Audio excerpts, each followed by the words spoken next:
کون تھے وہ شروعاتی مسلم جنہوں نے سب سے پہلے اسلام قبول کیا اور قبول کرنے کے پیچھے آخر کیا کارن تھا؟ نبی کی زندگی بیان کرتی اس سیریز کا یہ 7واں ایپیسوڈ ہے، جہاں محمد اب اپنے بچپن کے دکھوں سے نکل کر ایک نبی بننے کی راہ پر چل پڑے تھے۔ دماغی بیماری کی وجہ سے دکھنے والی عجیب چیزیں اب فرشتے کا روپ لے چکی تھیں، اور محمد اب اپنے ہر وقت کے ڈر کے ساتھ ساتھ اپنے شروعاتی اللہ یعنی ورقہ بن نوفال کی موت کے صدمے سے بھی باہر آ چکے تھے۔ آج کے ایپیسوڈ میں ہم جانیں گے کہ کیسے محمد نے اپنے سب سے پہلے فالوورز بنائے اور آخر کیا وجہ تھی ان لوگوں کے اسلام قبول کرنے کی۔ تو بنے رہیے ویڈیو کا آخر تک اور شروع کرتے ہیں انسانیت کے نام سے۔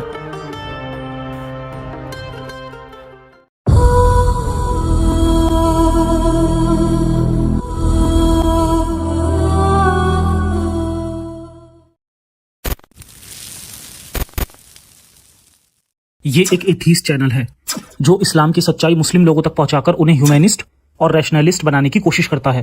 ہمارا مقصد مسلم لوگوں کے پرتی کسی طرح کی نفرت پھیلانا یا انہیں نیچے دکھانا نہیں ہے۔ دا محمد، جس میں اب تک کے پچھلے ایپیسوڈز میں ہم نے یہ جانا کہ کس طرح خدیجہ کے بار بار کہنے پر حضرت محمد نے آخرکار یہ بات ایکسیپٹ کر ہی لی تھی کہ ہاں اب وہ اللہ کے نبی ہیں، اور پھر خدیجہ کی مدد سے محمد نے اپنے اس نئے مذہب کو مکہ میں پھیلانے کا کام شروع کر دیا۔ 40 سال کی عمر میں خود کو نبی ڈکلیئر کرنے کے بعد محمد نے نبوت کے شروعاتی 3 سالوں تک خفیہ طور سے اسلام کو پھیلانے کا کام شروع کیا، اور پھر ان 3 سالوں کے بعد انہوں نے اعلانیہ اپنی نبوت کو سب کے سامنے ظاہر کیا تھا اور کھل کر اسلام کی دعوت دینا شروع کر دی تھی۔ تو آئیے دیکھتے ہیں کہ کس طرح رسول اللہ نے یہ کام انجام دیا۔ اسلام کی دعوت۔ آخرکار اپنی زندگی کے 40 سال برباد کرنے کے بعد حضرت محمد نے خود کو نبی چن لیا تھا، مگر خود کو خدا کا بھیجا ہوا نبی چن لینے کے بعد بھی محمد کا اپنی زندگی کا کوئی مقصد نہیں تھا۔ جی ہاں، نبوت کے بعد محمد اب خود تو نبی بن چکے تھے، اور یہ باقیوں سے بھی امید رکھتے تھے کہ نہ کیول وہ لوگ بھی انہیں نبی مان لیں بلکہ اپنے پرانے مذہب کو چھوڑ کر ان کا مذہب ایکسیپٹ کر لیں۔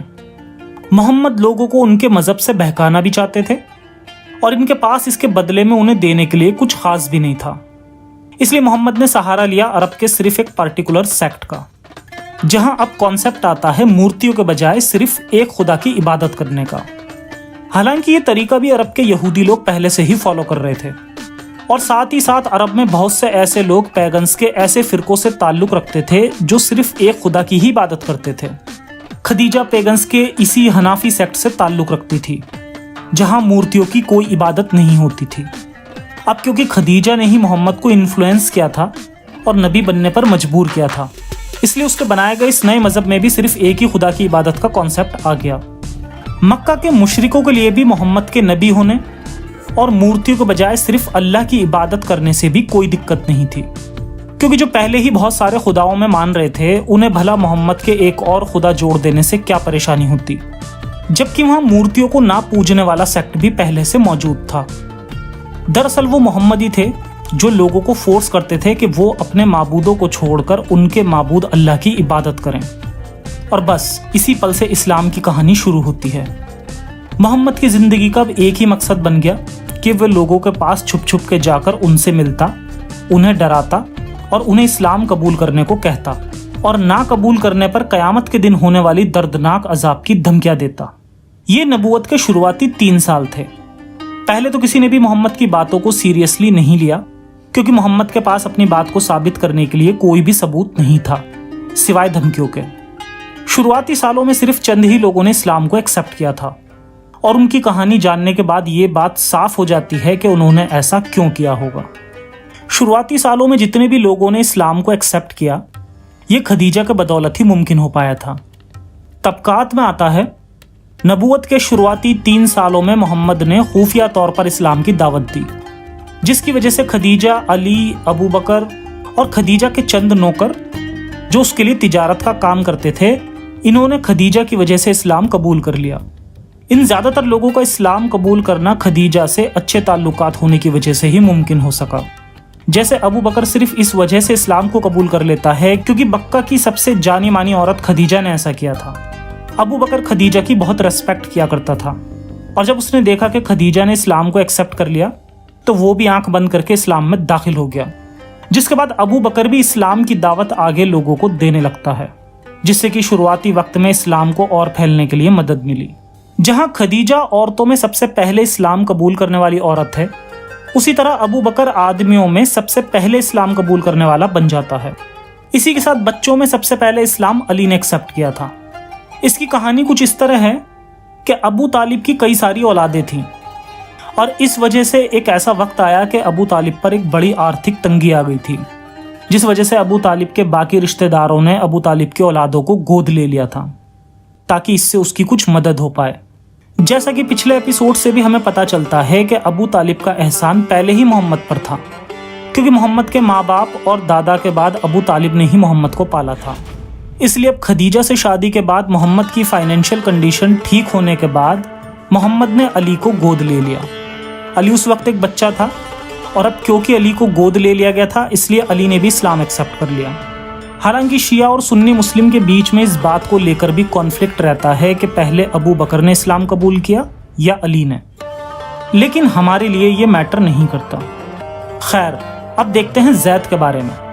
जैद इब्न हारिस एक गुलाम बच्चा था जिसे अगवा करके सीरिया के बाजार में बेच दिया गया था और जब इसे गुलाम बनाकर सीरिया से मक्का लाया गया तो खदीजा ने जैद को अपने पास रख लिया और मोहम्मद से शादी के वक्त खदीजा ने इसे मोहम्मद को गिफ्ट के रूप में दे दिया था। इसलिए गुलामों में देखा जाए तो जैद ने सबसे पहले इस्लाम कबूल किया। अगर शुरुआत में ही मोहम्मद खुलकर इस्लाम का असल चेहरा दिखाते तब कोई भी इस्लाम में शामिल नहीं होता और मोहम्मद को अकेले देखकर उसे रोकना भी आसान होता।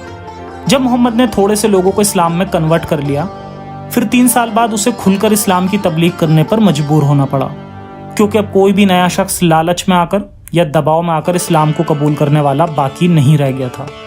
इसलिए मोहम्मद ने अब ऐलानिया तौर पर इस्लाम को फैलाने का काम शुरू किया। अब मोहम्मद ने अपना पैगाम खुलकर लोगों को बताया कि वो एक नबी है और एक नया मजहब लेकर आया है, इसलिए सबको अब उसकी पैरवी करनी चाहिए।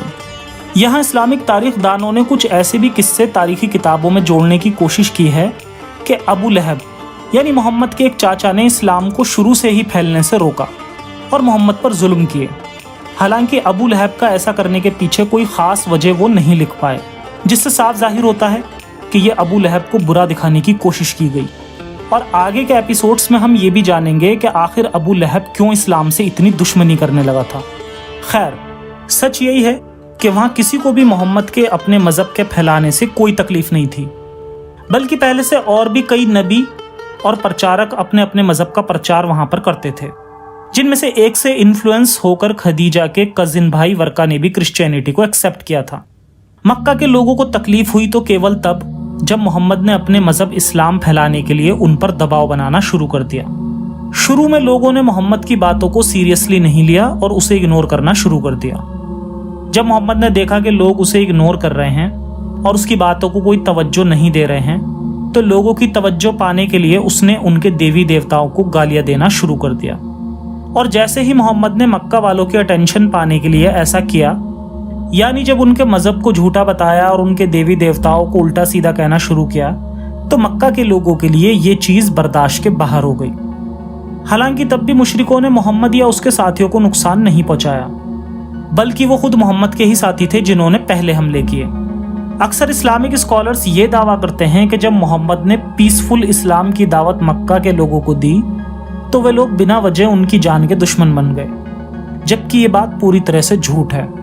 जब हम इस्लामिक तारीखी किताबें पढ़ते हैं तब हमें हकीकत ठीक इसके उलट नजर आती है। आइए देखते हैं इन लोगों के बीच हुई सबसे पहली झड़प का वाकया, जिसके बाद मक्का के लोगों को उनका बायकॉट करना पड़ा।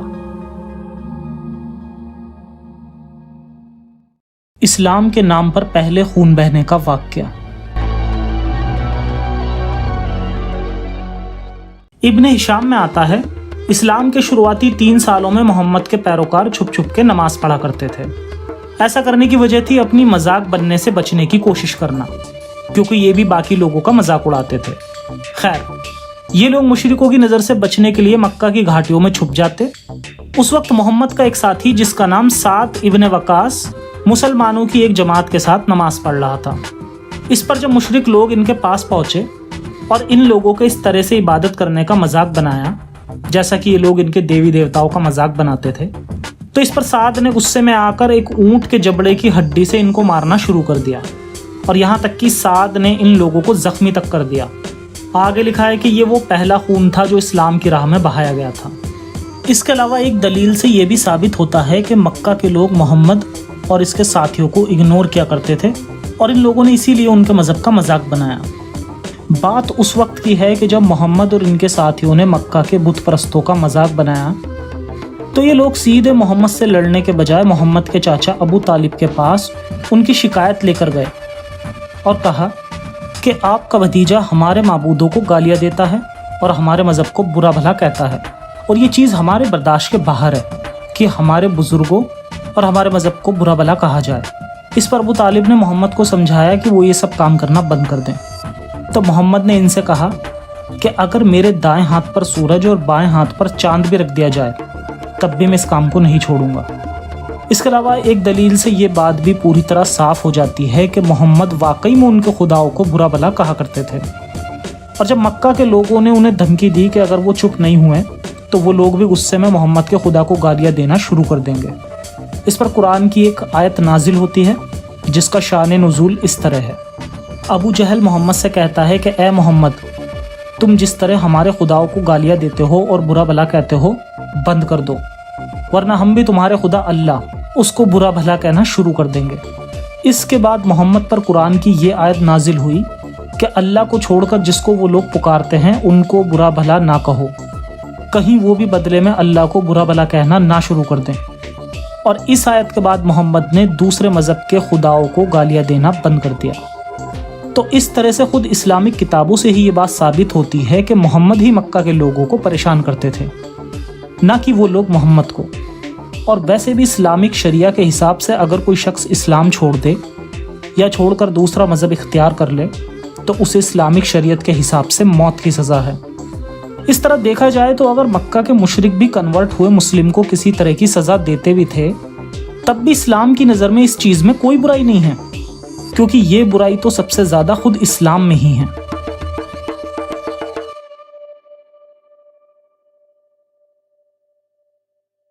तो ये था इस्लाम एक्सेप्ट करने वाले पहले लोगों का वाकया, जिससे साफ जाहिर होता है कि मोहम्मद साहब को फॉलो करने वाले पहले लोगों ने भी इस्लाम को इसलिए नहीं कबूल किया था कि ये खुदाई फितरत वाला मजहब था, बल्कि ये तो केवल या तो परिवार वाले लोग थे या वो गुलाम लोग जिनके लिए उनके मालिक का हुक्म ही सबसे ऊपर होता था। इस वाक्य से एक बात तो साफ है कि अगर मक्का के मुशरिकों का मजहब भी इस्लाम की तरह ही सख्त होता तो इस्लाम कभी ना फैल पाता। और यही इंसानी फितरत साफ दिखाई देती है। ताकतवर हमेशा कमजोर पर राज करता है और ताकत का जरिया होता है एक जैसी मानसिकता वाले लोगों का इकट्ठा होना। आज बड़े बड़े मजहब इसी फितरत के सहारे चलते हैं और गरीब लोग इन फितरतों में अपना खुदा ढूंढते हैं जो उन्हें गरीबी से निकाले या कम से कम गरीबी के बदले उन्हें झूठी तसल्ली दे। तो आगे आइए और मिलकर इस सिलसिले को तोड़ें जो इंसान को आगे नहीं बढ़ने देता। ज़्यादा से ज़्यादा इस वीडियो को शेयर करें ताकि ज़्यादा से ज़्यादा लोग सच को जानकर उसे अपना सकें। मिलते हैं अगले एपिसोड में इसके आगे का इतिहास लेकर। तब तक के लिए सुरक्षित रहें और अपना और अपनों का ख्याल रखें। जय हिंद, जय विज्ञान, इंसानियत हाफिज।